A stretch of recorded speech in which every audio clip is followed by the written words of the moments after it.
우리가 살아가다 보면 힘들 때가 있습니다. 정말로 많죠. 우리의 삶이 어찌나 그렇게 힘든지 이렇게까지 힘들 수가 있는가 싶을 때가 있다는 겁니다. 정말로 이 시편 88편 이 시편의 기록자가 고백했던 것처럼 주의 인자하심을, 주의 성실하심을 무덤에서 멸망 중에서 어떻게 선포합니까? 라고 할 만큼 그 삶이 무덤에 있고 또한 그의 인생이 멸망 가운데 있는 것 같을 때 주님의 기적과 그 공의를 하나님의 잊으신 그 땅에서 그 어둠 속에서 어떻게 보일 수가 있겠습니까? 하는 그 막막한 시절이 분명히 우리에게 찾아온다라고 하는 겁니다.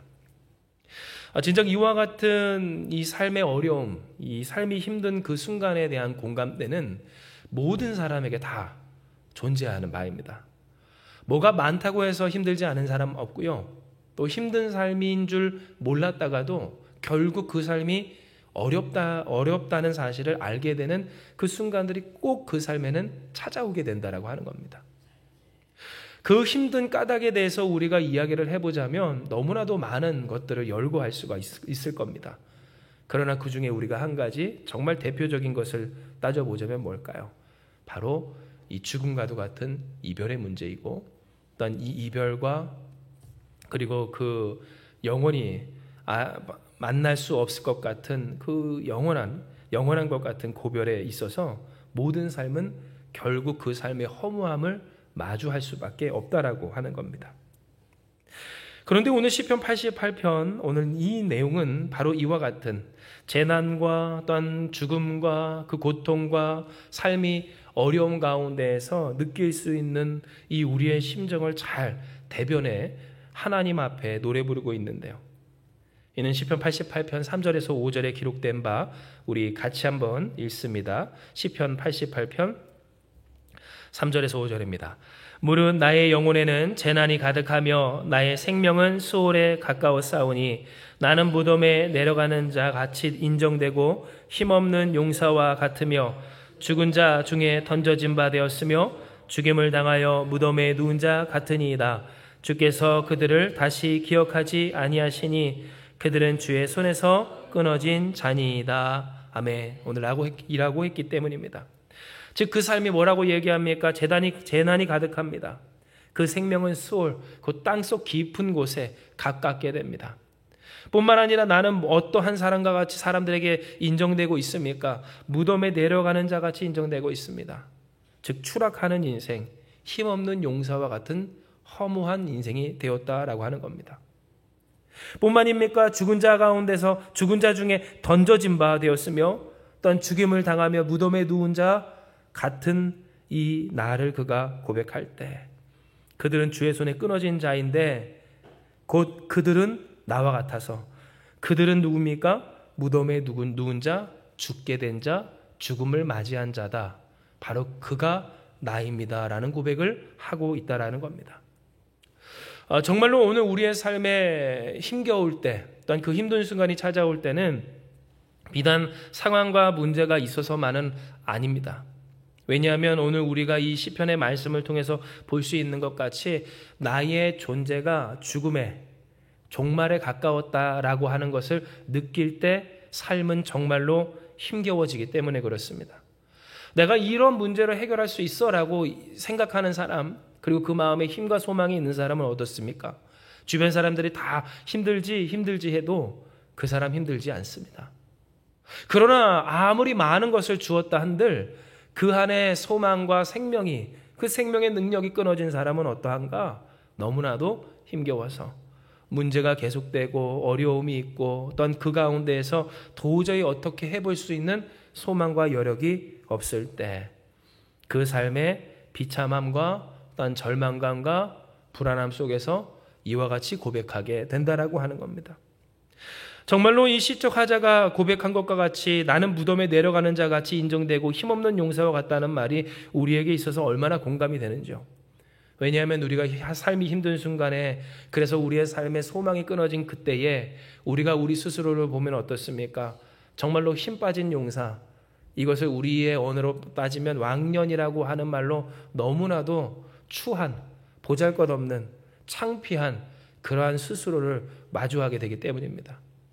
앞서 우리가 도저히 피할 수 없는 그 비극이라고 할 수 있는 속성 중에 하나, 그 죽음을 우리가 함께 나눴지만, 죽음 앞에 있는 사람에게 있어서 어디 과거 파릇파릇한 그 새싹처럼, 또한 갓 틔운 그 꽃봉오리처럼 그런 넘치는 생명력을 찾아볼 수 있으며, 또한 한창 왕성할 때에 그렇게 일을 이루고 또한 역사를 진행하였던 그 삶을 볼 수 있는가를 생각을 해볼 때, 단순히 이것은 그저 죽음만의 문제가 아니라 우리가 결국 마주보아야 할 인생의 아픔과 또한 한계 속에서 오늘 시편 88편 이 시적 화자가 고백하고 이스라엘이 함께 불렀던 것처럼, 우리가 삶이 힘들 때 우리는 무엇을 공감하고 느끼게 되는가? 나는 무덤에 내려가는 자같이 인정되고 힘없는 용사와 같다라고 하는 그 마음을, 그 감각을 우리는 느끼게 된다라고 하는 겁니다. 그러나 중요한 것은 바로 오늘 이와 같은 시점이 우리 모든 사람에게 있다라는 것이며, 그러니 우리는 이 시점에 무엇을 할 것인가 라고 하는 부분에 집중을 할 수 있어야 합니다. 왜냐하면 삶이 힘든 순간은 누구에게나 찾아오고요, 그 삶이 힘든 순간은 어떠한 순간이에요? 뭐가 없어서 문제가 있어서만이 아니라 문제가 있든지 없든지 결국 살아갈 수 없을 것 같은 힘겨움이 그에게 찾아왔을 때이기 때문입니다. 더 이상 살 수 없는 것 같고, 또한 내가 너무 추한 것 같고, 그러니 내 안에 살 힘과 여력, 곧 생명의 능력이 없어 어떻게 해볼 수 없는 지경에 있을 때, 그렇게 바로 삶이 힘겨운 순간을 맞이한 모든 사람이 바로 우리 모든 인생이라고 하였을 때, 그때 우리는 무엇할 것인가? 오늘 하나님께서 우리에게 허락해 주시는 말씀을 귀 기울여야 하는 겁니다. 실로 이와 같이 삶이 힘겨운 순간, 더 이상 뭘 어떻게 해볼 수 없는 순간, 예전에는 좀 해볼 수 있었고 또 해보고자 했는데 정말로 힘이 다 빠져서 어떻게 할 수 없는 그와 같은 순간에 어떠한 사람들은 무엇합니까? 하나님을 원망합니다. 어찌하여 하나님 이와 같은 일을 나에게 이루십니까? 왜 나를 이렇게 수월에 가깝게 하시며 무덤에 내려가는 자같이 인정되게 하시며 힘 빠진 용사같이 되게 하시며 죽임을 당하여 무덤에 누운 자 곧 하나님이 더 이상 기억하지 아니하시며 그 손에서 끊어버리신 자와 같이 만들어 놓으십니까? 라고 하는 원망을 하나님 앞에 할 때가 있다라고 하는 겁니다. 그리고 이와 같은 고백은 시편 88편의 화자도 결코 다르지 않았는데요. 이는 14절 기록된 바 우리 같이 한번 읽습니다. 시작. 여호와여 어찌하여 나의 영혼을 버리시며 어찌하여 주의 얼굴을 내게서 숨기시나이까. 아멘. 이와 같이 고백했기 때문입니다. 하나님 어찌하여 나의 영혼을 버리십니까? 하나님 어찌하여 주의 얼굴을 내게서 숨기십니까? 내가 이와 같이 힘들고 어려운데 어찌하여 나를 이렇게 버리십니까? 내가 주를 위해 애쓰고 힘썼음에도 불구하고 혹여 죄가 많다 할지라도 그 세상의 수많은 죄악 가운데서 살아가며 하나님을 경외하는 신용조차 하지 않는 수많은 사람들, 문제없이 잘 사는 것 같은 형통해 보이는 그 사람들 제쳐두고 왜 나에게서 그 얼굴을 돌리시며 왜 나를 그 손에서 떨어뜨려 놓으시며 왜 나를 바로 이곳 사망의 구덩이와 같은 곳에 던져 놓으셨습니까? 참 삶이 힘들 때, 삶이 힘든 순간에, 즉 문제가 있고, 다시 말씀드려요, 문제가 있고 어려움이 있어서가 아니라 더 이상 문제와 어려움을 헤쳐나갈 수도 없고 어떻게 살아볼 도리도 없고 힘도 없고 소망도 없고 생각도 없고 의지도 없는 그 순간에 어떤 누군가는 오늘 이와 같이 어찌하여 하나님 나를 버리십니까? 어찌하여 그 얼굴을 내게서 숨기십니까? 도대체 왜 이와 같은 일이 나에게 있는 겁니까? 고백하고 있다라고 하는 겁니다. 그러나 여러분 주목해야 할 것은 과연 이와 같은 말이 이와 같은 하나님 앞에 어쩌면 정말로 정직한, 왜냐하면 그 안에 가감없이 하나님 앞에 토해낸 본인의 느낌이고 생각이니까 그 고백을 어떤 믿음 없는 사람들만 하고 세상 사람들만 하는가라고 하는 부분에 있어서 사실상 예수 믿는 사람 우리조차도 얼마든지 이와 같은 말을 하나님 앞에 하고 살 수가 있다라고 하는 점입니다. 즉 우리가 주목하고 또 우리가 그러니 하나님의 말씀에 귀 기울여야 하는 바, 너무너무 힘들고 어렵고 그래서 살아갈 힘조차 없는 그 상황 가운데서 하나님을 원망하는, 어쩌면 하지 말아야 할, 아니 정말로 하지 말아야 할 그 선택이 우리는 과연 그 선택에서 자유하여 우리가 하지 않는 선택인가? 라고 생각을 해볼 때 하나님은 우리에게 이 시편 88편의 말씀을 통해 무엇을 보게 하십니까? 결코 다르지 않은 나, 나의 영혼을 버리셨다 하며 그 얼굴이 숨겨졌다라고 하는 바로 그 나의 연약함을 하나님은 보게 하여 주시는 겁니다. 그렇습니다.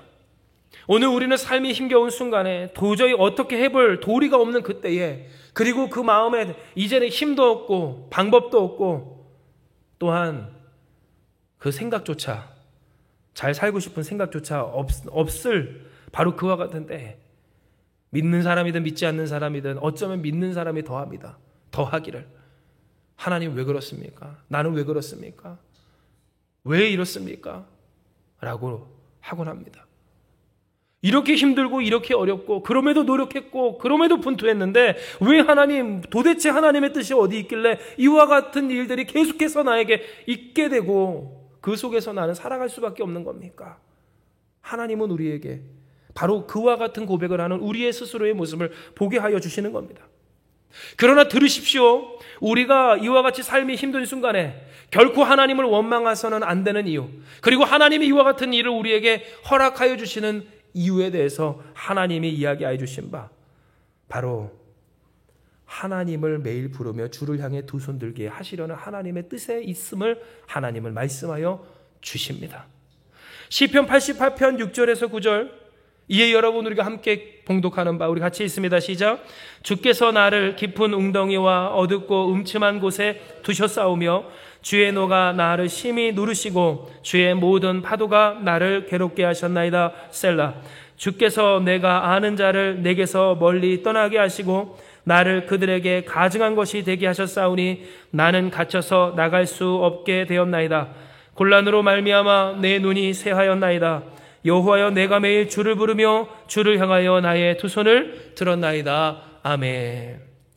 무슨 말입니까? 오늘 그가 고백합니다. 주님이 나를 깊은 웅덩이에 던지셨습니다. 어둡고 음침한 곳에 두셨습니다. 주님의 노가 심지어 빠진 그 웅덩이에, 음침한 곳에, 죽음의 구덩이에 빠진 나를 누르시고 계십니다. 그리고 주의 모든 파도가 나를 괴롭게 하심으로 나는 쉰 적이 없습니다.